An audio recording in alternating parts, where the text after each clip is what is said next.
I was actually approached to audition for Drag Race. The lowest form of wit. I almost think that part of me was not ready for this. I honestly don't know why I was cast. Well, what's the crack, and welcome back to my YouTube channel. I'm Blu Hydrangea, queen of the mother tucking world, and in the downtime between the UK vs the World promo and the episodes airing, I thought let's have a little bit of fun and have a look down memory lane, my RuPaul's Drag Race audition tape. BLU, baby join the queue, we got room for you. I always wanted to be on RuPaul's Drag Race. I've been watching it since I was 11 years old, and I just wanted to be one of them. I'd never seen anyone be as vivacious as that.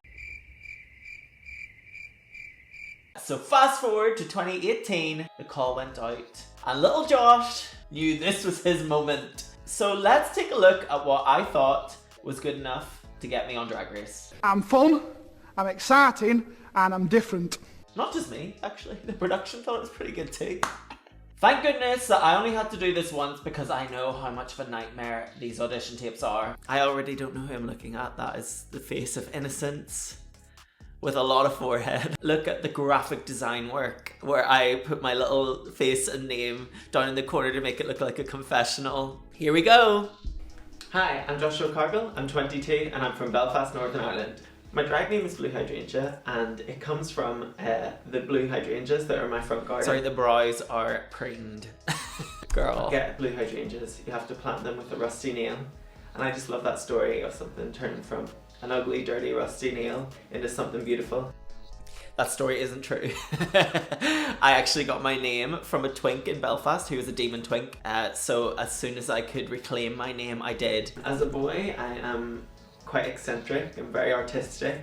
I have probably the energy of a 10-year-old and probably the face to match that as well.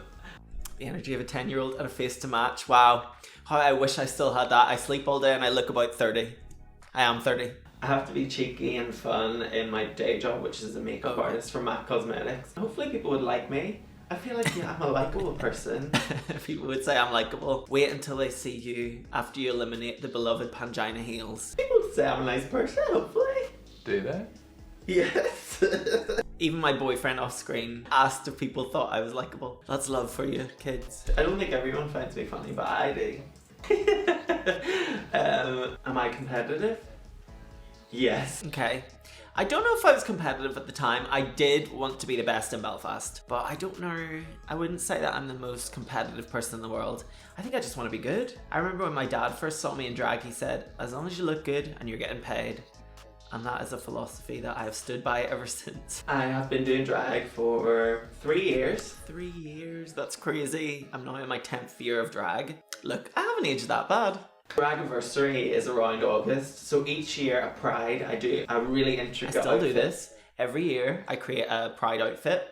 This year, actually, this past year, I documented it all on my TikTok and Instagram and YouTube, so make sure you check it out. It was fully custom made by me, and it's the first one that I did myself. I always design them, but this year I fully created it myself. Super proud of it as well. One of the best things I've done in drag is travel to Amsterdam to perform the Milkshake Festival. I met so many incredible queens and learned a lot about myself and my character. Now I'll show you what it takes to turn into blue. Yes, traveling to Amsterdam, which I've done since the show actually. It was my first post-Drag Race gig. I did it with Something Wrong, and it was a great learning experience. One thing I have always enjoyed about drag is you learn from the people around you. Being there with so many European queens, I was learning so many different perspectives, because I think I'd only really done drag in Belfast up to that point, but it was very cool. Ooh, look at that movie magic. Also, I look so good in this clip. I always look back at this makeup look and think, wow, the hair is beautiful. Those tinsel tassel earrings I lost on during my lip sync against Cheryl Hole. And I asked production, can you please find my earrings? I really love those earrings, and they were kind of expensive at the time. And no, they were lost. This ended up being my promo look for this whole season, which I didn't even realise. Yeah, everything's great, I think, apart from the lace. But I didn't clean my lace back then, and I didn't clean my tights either. I wish it was just a twirl, but no. It does take about 3 hours from head to toe to get looking this flawless and camera HD ready. She does look flawless and camera HD ready, I'll give her that. On the occasion, I've had to do it in a quick time frame, like 45 minutes. I did used to rush to every single gig I did. My drag was all in the back seat of my car. So I would drive to the gig, I would get dressed in the back of my car and run onto the stage. No one is a professional diva at 1920. Unless you're like Cheryl Hole or someone. I am that fun time kind of gal. I'm that fun time kind of gal. Who describes themselves like that? I still quote this to this day because I thought it was the most bizarre thing ever. I don't actually know how it made it to the end tape, as if RuPaul's gonna appreciate me being a fun time kind of gal. That you can approach the club and enjoy your night with and have a lovely chat and not feel intimidated. I was heavily inspired by like Ben de la Crème's terminally delightful kind of vibe. That's what I wanted to give off, like super nice, super fun, you can chat to me. How things have changed. People probably think I'm so horrible now. Wow, I should have stuck to that. Some drag I don't like. People who aren't completely committed to drag. If you're gonna say you're a drag queen, you have to put the work in, you have to put the money in. I feel like so far I haven't said anything crazy. I have just been kind of like bigging myself up a bit, but I haven't said anything too shady or anything like that's gonna, you know, give me or give them good TV. So clearly they weren't casting me for personality. I'm being a bit self-righteous. I'm being a bit like, ooh, I will fly the flag. But realistically, I'm sending this off to a group of 40-year-old men who are probably like, yeah, whatever you say, chick. Anyway, the effort and the passion. I feel like you have to be a performer, you have to be an entertainer, a beacon for the LGBT community. Why did I say you have to be a performer? We've all seen my lip syncs. Insert the clips here. Okay, so obviously my talent is all about the makeup. The queens here call me the queen of the makeup brush. Who said that? Who said that? Who said that? I did used to be announced as the queen of the makeup brush. I really put a lot of effort into these makeup looks because I thought that this was my unique selling point. You can see here I had 20,000 followers at the time. And I think actually by the time the season aired, I was one of the most followed in the UK, which is why the queens in the UK kind of knew me. And whenever I got to set, a lot of queens knew me. Cheryl knew me, Viv knew me. Yeah, I had 28,000 when the Meet the Queens aired. And then I had 100,000 by the time of the first episode, which is crazy considering now some of the queens go on that show and they come off it with like 14,000 followers or something like that. It's crazy. Per L. No, I'm just kidding. She still doesn't know who Elle Vosk is. I don't. What? Who? So drag is pretty much everything to me. It just means so much because whenever I was a young boy, I didn't have any LGBT representation. It helped me unleash this like artist and creativity and strength and confidence in myself. I can be that kind of person that people look up to. I mean, that is beautiful, to be fair and honest. That is very true. That is exactly why I do drag still to this day. But it probably did mean a lot more to me back then. I think now when something becomes a bit of a business or like a career, you lose that kind of like initial spark that you had for it. But you can really see it in my eyes there that I am obsessed with drag, and I truly was. That pineapple look, I remember some big influencers stealing that idea from me after I did it. I was raging. I only had 20,000 followers and the bitch didn't even tag me. If you see this, fuck you. I'm gonna be there to tell my story, to tell my truth. This is so funny how righteous I'm being. I'm like, I am the queen you want to get to know and look up to. I could be the hero for the gays back home. I'm not just that kind of bitch that's gonna be there for one episode. Me walking out of your competition as the drag superstar would mean a lot, not only to me, but to the LGBT people in Northern Ireland. We have a government that does not allow us to get married. They do not want equality for gay people. Okay, so this was my other USP. If the social media makeup guru didn't work out, being from Northern Ireland and talking about LGBTQ plus marriage was gonna get me on that show. Instead, they want us to be in the dark ages forever, and I am here to bring colour, fun, sparkle back to Northern Ireland. So when people think Northern Ireland, they don't think repression, they think success. That is my favourite line from this whole thing. So when people think of Northern Ireland, they don't think of repression, they think success. I love the delusion. I was more deluded then than I am now, I swear. Y'all have humbled me. So that is us finished with the interview portion of the video. So now it's time for the looks. Okay. My makeup is stunning in this clip, by the way. I just painted gorgeously that day. I don't even think I did my makeup this nice on the show. This is my local bar, Boombox. They had this cool cage and the spotlight, and I just thought, that kind of looks main stagey. This is obviously my promo look. At that point, it was probably one of my favorite outfits, and that's why it actually became my promo look, because they asked for something that we would be recognized in from our local scene. The egg one was a cute idea at the time. I used to host a lot of the Rue girls whenever they came over, and this is for Ben de la Creme, so I wanted something kind of campy. But the other look, ooh, I would wear those trousers. Apparently they're from Topshop. So Topshop, where's all your gorgeous drag outfits now? My shape looks good, even though I'm not wearing boobies, which I do wear boobies now. Oh, there we go. So this is one of my Pride outfits. And this ended up being my day at the races, you know, clippity clop bitch. Ooh, Serpent Queen. She's got her breastplate on here. This was originally brought for Red Carpet Eleganza, which was an unused runway on Drag Race UK Season 1. Oh, and there we have my first ever Call Me Sophia piece. This piece. Look, there's lots of queens around the world that use Call Me Sophia now. I was the first. She was a fashion student at the university, and I saw some of her work. Yeah, the rest is herstory, as they say.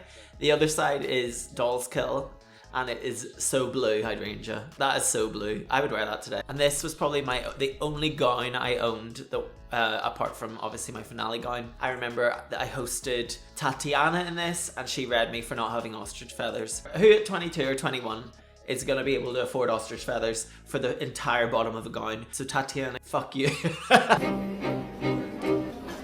I used to perform every ballad in that outfit. And here we go. That was gorgeous. That was probably some of my best drag that I had ever done to that point. And still to this day, I stand by it, it's gorgeous. At that point in drag, I was getting a lot of custom outfits, which not very many people in Belfast did. I was doing it because I kind of thought, if Drag Race ever comes to the UK, I want to be prepared. Turns out I didn't use any of those outfits. So although these aren't the most high, fiercest drag that we're used to these days, where people spend 250 grand on their Drag Race packages, for this time in the UK scene, I think these looks were pretty cool. This is the cringy bit. I almost don't want this to go out into the world. Snatch game. So I had 3 options. I actually had 4. I did Kim Woodburn, who didn't make the audition tape. Gemma Collins, who I didn't know anything about, so I don't know why she made the audition tape. Nadine Coyle, and Mary Berry, who I ended up doing, who is repulsive in this video, and I apologise, Mary Berry. So let's get stuck in. I'm Gemma Collins, the original GC, do you know what I mean? I'd clearly never met anyone from Essex, but now my bestie is Cheryl Hall from Essex. I'm Nadine Coyle. I'm from Larkhill, Derry, and I was born on the 18th of the 5th, 85, and that makes me a Gemini. You might know me from the hit girl band, Spice Girls. Oh wait, what girl band did I say there? The costume, I think, is my granny's, that my mum stole from her actual wardrobe without telling her. I lie. Because my granny didn't know I did drag at that time. Right. Hi there, I'm Mary Berry. I'm almost dead. Hello, Mommy. That's terrible. That's terrible. Mary Berry, I'm so glad that you're still alive. Still with us and kicking. What girl band am I from? I'm only after saying Spice Girls. I'm not bothered, do you know what I mean? I'm not bothered. I'm actually from the hit girl band, Girls Aloud. I think those, they're okay characterizations. None of those characters are giving you Gothy Ken doll bones vibes, you know what I mean? I'm gonna come with something. This question. Michelle Visage had sex with Donald Trump in the 90s. Girl. I said, stop relying on that soggy bottom.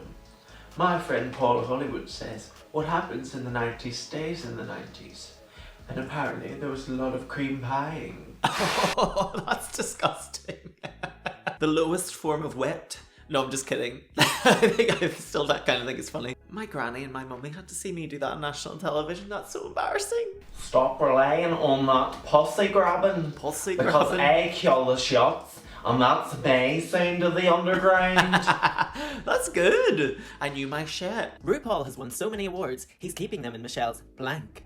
I'd say he keeps it in a designer vagina, do you know what I mean? I pride myself on having a designer vagina. I paid £2,000 for mine.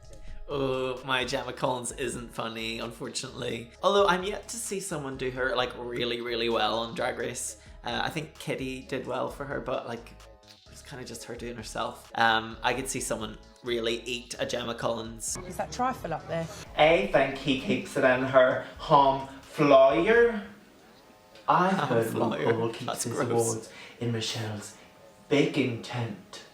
And there, she likes to indulge in a little eating mess. That is disgusting. Where am I even getting these jokes from? They're revolting. Oh, and that's the Snatch game over. It actually wasn't as bad as I thought. Like, a lot of the jokes kind of landed for me personally, but clearly it's my sense of humor, so I'm gonna say that. I remember at the time being like, I can't believe that I have to do this on the fly.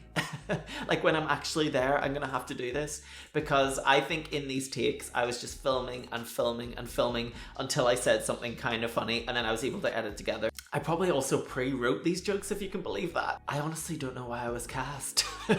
On to the lip sync. Spoiler alert for this, I was told I was almost not cast for this alone, because for the rules of the audition tape, it tells you not to cut this clip up. It has to be one singular take of you lip syncing one of RuPaul's songs. And girl, this is a music video. Oh yeah, so the song is, "This is the beginning of the rest of your life." Hey, the lights are on and no one's home. She is painted. Oh, I love this neon moment with the, like, I don't know, mushroom hair and the camera shadow in the shot. My tights do not match my arms or my chest. At least there's energy there. She's giving you something. She's not just standing there like Charlie Heights. I remember doing all that. Nogging. This is not why I was cast. I remember Crystal telling me that during her lip sync she went through a circus and did all these different acrobatic tricks and stuff. This is where some queens were cast, not me. Girl, you've done those moves about 9 times. Look, I look so cute. This is so, like, emotional to watch back. So much has happened since all of this. There we go, that's the end of the video. I didn't even need a sign off. I thought, let's leave them with that. The performance, I guess, like, it was what it was. You've all seen me lip sync on Drag Race around that time. I wasn't much of a performer.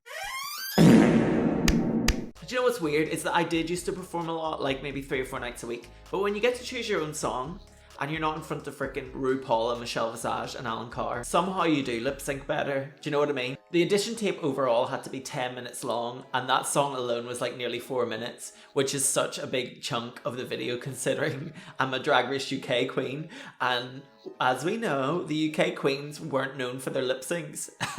Although now when people are doing their tapes, they have to write their own verses, create costumes, acting challenges. It's a whole other thing. I don't know how people fit that into 10 minutes anymore, because I remember this being a huge struggle. But I think it's very concise, and I got a lot in about myself and who I am as a performer. I am so happy that I've only had to do this once, because if I had to do this more than once, I probably just would never have been on Drag Race. I'm a procrastinator. Okay, so I can definitely see why I got cast. Let's go through the pros and the cons of casting me based on my tape. So pros. I was Northern Irish. There's a great storyline there, especially around that time when gay marriage wasn't legal in Northern Ireland. I looked polished, I had creativity, my makeups were cool, and my looks were nice. I think I was like likable, I was sweet, I gave dark horse energy, like she's never gonna win but she's gonna be the underdog. I think I had potential, and I think that's the most important thing. Okay, cons.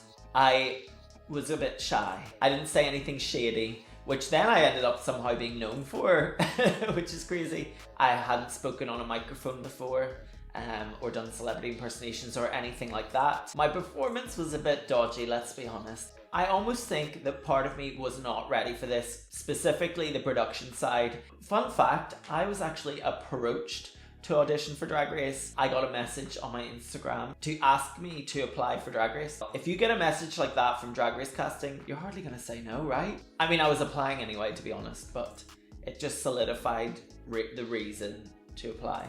FYI, I have no idea how they cast the girls anymore. There are multiple queens that I want to see on Drag Race that I am yet to see. I know that sometimes they save girls for later seasons. What I will say is, just if you really want to be on there, I guess you have to be in it to win it, right? I've come so far from that video.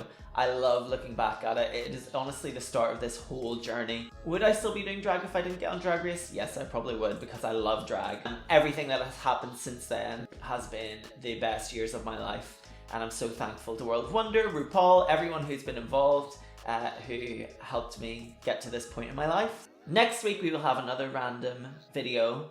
And then after that, our UK vs. the World 3 recaps will begin. So, over and out from Blu Hydrangea. And I hope to see you soon. Bye! BLU, baby.